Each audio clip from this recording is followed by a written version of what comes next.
مدرسہ علم کا چشمہ غرض اس کی ہدایت ہے،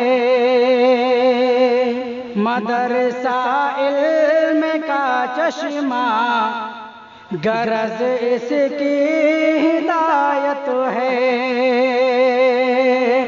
مدرسہ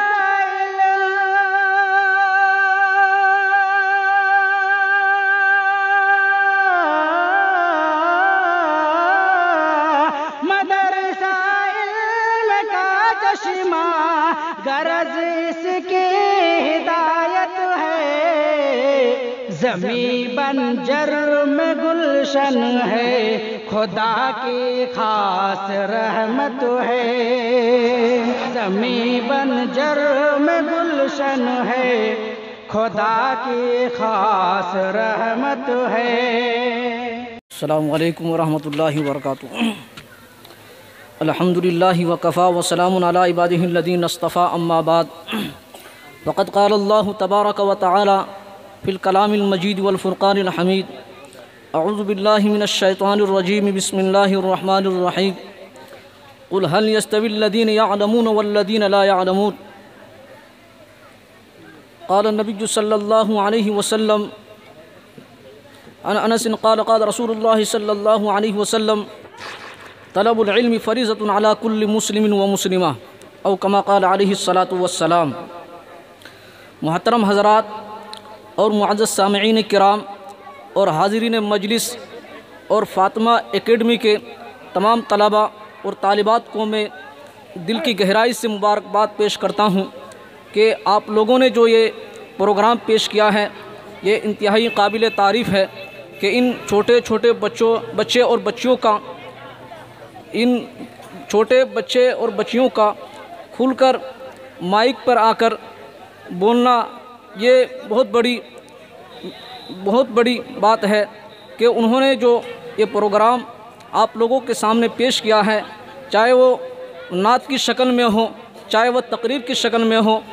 اور چاہے وہ دعا ہو یا حدیث ہو، بہت ہی اچھا پیش کیا ہے۔ میں سب کو دل سے مبارکباد پیش کرتا ہوں۔ محترم حضرات، جہاں تک علم کی بات ہے، علم چاہے دنیاوی ہو یا اخروی ہو، وہ انسان کو عزت دیتا ہے۔ میرے بھائی، اللہ کے رسول اللہ تبارک و تعالیٰ نے قرآن کریم کے اندر فرمایا کہ هل يستوي، یعنی اہل علم جو ہے، جاننے والے اور نہ جاننے والے برابر ہو سکتے ہیں، اور اللہ تبارک و تعالیٰ نے علم والوں کی مثال جو دی ہے، دوسری جگہ قل لا يستوي الخبيث والطيب، کہ جس طرح سے پاک چیز اور ناپاک چیز برابر نہیں ہو سکتے، اسی طرح ایک عالم، ایک جاننے والا اور ایک جاہل ان پڑھ، یہ دونوں برابر نہیں ہو سکتے۔ میرے بھائی، سب سے بڑی چیز جو ہے، یہ اپنے اولاد کو تعلیم سے آراستہ کرنا اور اپنے اولاد کو دینی تعلیم سکھانا، یہ بہت بڑی چیز ہے، کیونکہ ہم دنیا کے اندر اس کی اہمیت کو نہیں سمجھتے ہیں، کیونکہ جب ہم اس کی تعلیم کی اہمیت کو اس وقت سمجھتے ہیں جب ہمارا بچہ بڑا ہو کر ہمارا کہنا نہیں مانتا ہے اور جب ہماری نافرمانی کرتا ہے، تو پھر ہمیں اس تعلیم کی اس وقت اہمیت ہوتی ہے، اور پھر ہم اس وقت جاتے ہیں کسی عالم کے پاس، کسی حافظ صاحب کے پاس، اور جا کر کہتے ہیں کہ حافظ صاحب، میرا یہ بیٹا ہے، میرا یہ لڑکا ہے، میرا یہ بچی ہے، میرا کہنا نہیں مانتا ہے، آپ ان کو سمجھائیے کہ اسلام کیا کہتا ہے، شریعت کیا کہتی ہے، آپ انہیں سمجھائیے۔ جب یہ شخص جب کسی عالم کے پاس جاتا ہے، پھر جا کر اپنے ہاتھ جوڑ کرتا ہے اور منتیں مانگتا ہے کہ آپ ہمارے بچے کو سمجھائیے۔ تو میرے بھائی، ہمیں اس تعلیم کی اہمیت اس وقت معلوم ہوتی ہے جب ہمارا بچہ کہنا نہیں مانتا ہے۔ اسی طرح سے امیر المؤمنین حضرت عمر رضی اللہ تعالی عنہ کے زمانے میں ایک بوڑھا شخص آیا حضرت امیر المؤمنین ابو بکر امیر المؤمنین کے پاس، اور آ کر کہنے لگا کہ امیر المؤمنین، یہ جو میرا لڑکا ہے، میرا کہنا نہیں مانتا ہے، اور یہ جو ہے، یہ کیا کہتا ہے کہ میں اپنی مرضی کے مطابق شادی کروں گا، اور یہ میرا لڑکا میرا کہنا نہیں مانتا ہے، اور مجھے کما کر لا کے نہیں دیتا ہے، اور یہ اپنے من چاہے جہاں چاہتا ہے چلا جاتا ہے، اور یہ میرا کہنا نہیں مانتا۔ تو امیر المؤمنین کے پاس آ کر کہنے لگے، تو جب امیر المؤمنین نے اس بچے سے دریافت کیا کہ اے بچے، تیرے ابو جو یہ شکایت کر رہے ہیں کہ تو اپنے باپ کا کہنا نہیں مانتا ہے اور تو کہتا ہے کہ میں اپنی مرضی کے مطابق شادی کروں گا اور میرا جو چیز چاہے گا میں وہی کروں گا اور میں اپنے باپ کا کہنا نہیں مانتا، تمہارے ابو جو یہ شکایت کر رہے ہیں کیا یہ صحیح ہے؟ تو اس بچے نے کہا کہ ہاں، میرے ابو جو یہ شکایت کر رہے ہیں، میرے باپ کا یہ جو شکایت کرنا یہ بالکل درست ہے۔ تو اس امیر المومنین حضرت عمر رضی اللہ تعالی عنہ نے اس بچے کو کہا کہ بچے تو یہ اس طرح کیوں کرتا ہے؟ تو اس بچے نے کہا کہ امیر المومنین، میرے ابو جو یہ میرے بارے میں شکایت کر رہے ہیں، تو یہ جو شکایت کر رہے ہیں تو میں بھی کچھ کہنا چاہتا ہوں۔ تو اس نے کہا کہ بچے بتلائیے تو کیوں اس طرح کرتا ہے؟ تو اس بچے نے کہا کہ امیر المومنین، کہ کیا میرے باپ کے ذمے میرے اتنے حق ہے کہ میں اپنے باپ کا حق ادا کروں؟ کیا میرے باپ کے ذمے بھی میرا کچھ حق تھا جو میرے حقوق کو ادا کرتا؟ تو امیر المومنین حضرت عمر رضی اللہ تعالی عنہ نے کہا کہ جب تو چھوٹا تھا تو تیرے باپ کے ذمے بنیادی طور پر 3 حقوق تھے۔ اگر تمہارے باپ نے ان حقوق کو ادا کیا ہے، اگر تمہارے باپ نے ان حقوق کو ادا کیا ہوگا تو پھر تمہارے باپ کا یہ کہنا صحیح ہے، اگر تمہارے باپ نے ان حقوق کو ادا نہیں کیا تو پھر تمہارے باپ کا یہ دعویٰ کرنا یہ باطل اور بیکار ہے۔ تو امیر المومنین نے کہا کہ بنیادی طور پر تمہارے باپ کے ذمے 3 حقوق تھے، اگر تمہارے باپ نے ان حقوق کو ادا کیا تو صحیح ہے۔ تو اس بچے نے کہا کہ امیر المومنین، بنیادی طور پر وہ 3 حقوق کیا تھے؟ تو حضرت امیر المومنین حضرت عمر رضی اللہ تعالی عنہ نے کہا کہ بنیادی طور پر تمہارے باپ کے ذمے حق یہ تھا کہ تمہارا باپ جو ہے وہ ایک اچھی لڑکی سے شادی کرتا اور تمہارا نام جو ہے وہ اچھا رکھتا اور تمہیں کسی دینی مدارس اور اسلامی مکاتب کے اندر بھیج کر تمہاری اچھی تربیت کرتا۔ تو میرے باپ سے پوچھ، کیا میرے باپ نے اچھی لڑکی سے شادی کی ہے؟ کہ میرے باپ نے تو ایک لونڈی اور بازاری عورت سے شادی کی ہے، اور میرا باپ جو ہے میرا نام جو رکھا ہے جوال کے معنی گوبر کا کیڑا، اور میرے باپ نے جب سے میں پیدا ہوا میرے باپ نے کبھی ہمیں دینی مدارس کے اندر، دینی مکاتب کے اندر انہوں نے نہیں بھیجا، جن کی وجہ سے ہماری تربیت نہیں ہو پائی اور ہم اپنے باپ کے حقوق کو ادا کرنے سے آج ہم قاصر ہیں۔ تو جب یہ بات امیر المومنین اور اس بچے کے درمیان ہونے لگا اور ہونے کے بعد جب حضرت امیر المومنین حضرت عمر رضی اللہ تعالی عنہ نے یہ باتیں سنی اور سن کر کہنے لگے کہ بڑے میاں یہاں سے چلے جاؤ، سب سے پہلے اپنے بچوں کی صحیح تربیت کرو، پھر اپنے بچوں سے اپنے حقوق کا مطالبہ کرنا۔ تو میرے بھائی، ہمیں جو ہے اپنے بچوں کی صحیح تربیت کرنے کی ضرورت ہے، کیونکہ ہمیں بچوں کی تربیت اس وقت سمجھ میں آتی ہے جب ہمارا بچہ کہنا نہیں مانتا ہے، جب بڑے ہو کر جب ہماری اولاد نافرمانی کرتا ہے اور جب ہمیں کما کر نہیں لا کے دیتا اور جب ہماری ضرورت کا خیال نہیں رکھتا، تب اس وقت ہمیں تعلیمات پیغمبر یاد آتا ہے۔ تو میرے بھائی، ہمیں اپنے بچوں کو دینی تعلیم سے وابستہ کرنا ضروری ہے۔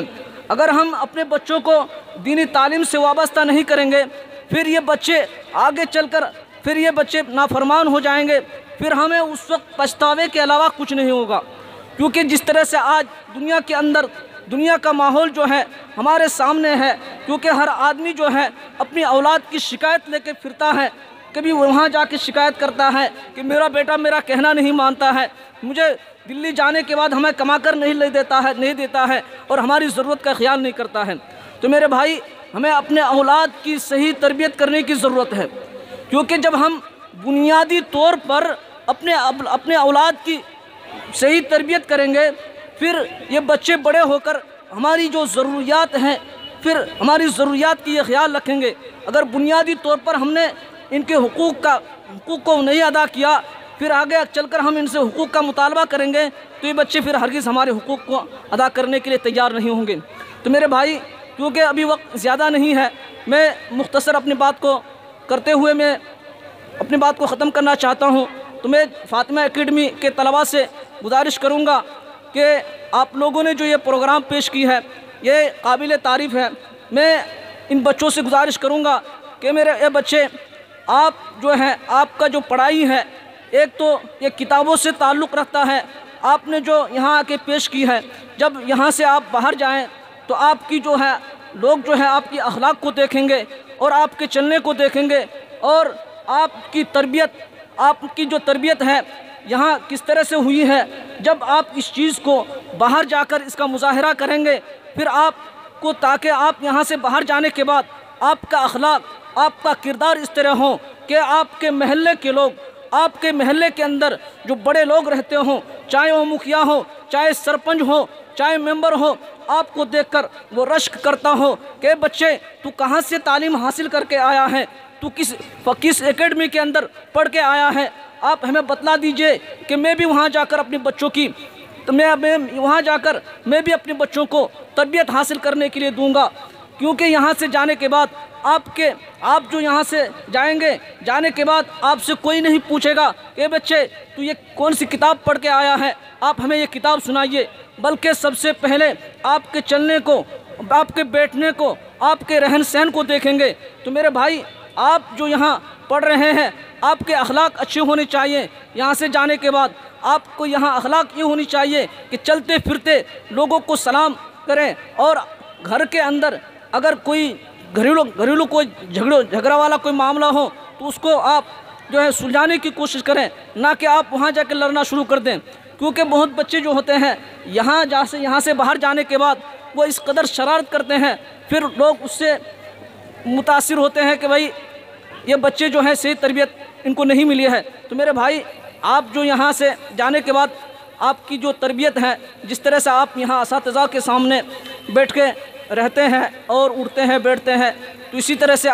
جس طرح سے آپ کے مدرسے کے ماحول کے اندر آپ رہتے ہیں، اسی طرح سے آپ باہر جب جائیں تو آپ کا اخلاق بھی اسی طرح سے ہو۔ تو میرے بھائی، کیونکہ آج جو ہے ہمیں سب سے پہلی تعلیم کے لیے سب سے بڑی چیز یہ ہے کہ ہم گناہوں سے بچیں، کیونکہ یہ علم جو ہے آپ کو اس وقت فائدہ دے گا جب آپ گناہوں سے بچیں گے۔ کیونکہ میرے بھائی، میں اپنی بات کو ختم کرتے ہوئے، میں زیادہ کچھ نہ کہتے ہوئے میں اپنی بات کو اسی پر ختم کرتا ہوں۔ کچھ ہی دیر میں یہ کہہ کر یہ چاہنا چاہتا ہوں کہ جہاں تک آپ لوگ کو ہو سکے آپ لوگ گناہوں کے کاموں سے بچیں اور غلط چیزوں سے بچیں، اور جہاں تک ہو سکے آپ تعلیم کے اندر محنت کریں۔ اگر اسی طرح سے آپ اپنی محنت کو جاری و ساری رکھیں گے تو انشاءاللہ یہ محنت، آپ کے اساتذاؤں کی محنت، آپ کے ناظم مدرسہ کی محنت، آپ کی اس جگہ کی محنت رنگ لائے گی، اور اس اکیڈمی کو دیکھ کر لوگ فخر کریں گے کہ واقعی یہاں تعلیم ہو رہی ہے۔ میرے بچے، یہاں سے جب آپ جائیں گے آپ کے اخلاق کو دیکھ کر لوگ رشک کریں گے۔ اگر یہاں سے جانے کے بعد پھر آپ باہر جا کے گڑبڑی کرنا شروع کر دی تو پھر یہاں ایک تو ادارے کی بدنامی ہوگی اور ایک اساتذہ کرام کی بدنامی ہوگی۔ تو میرے بچے، جو آپ یہاں سے جب جائیں تو آپ جیسے آپ نے مدرسے کے ماحول کے اندر، اس اکیڈمی کے اندر آپ نے رہنے کا جو ماحول ہے، سکون و اطمینان کے ساتھ آپ نے جو یہاں مظاہرہ کیا ہے، اسی طرح سے باہر جا کر بھی اس کا مظاہرہ کریں۔ اور میں زیادہ کچھ نہ کہتے ہوئے اسی پر اپنی بات کو ختم کرتا ہوں۔ وآخر دعوانا الحمدللہ رب العالمین۔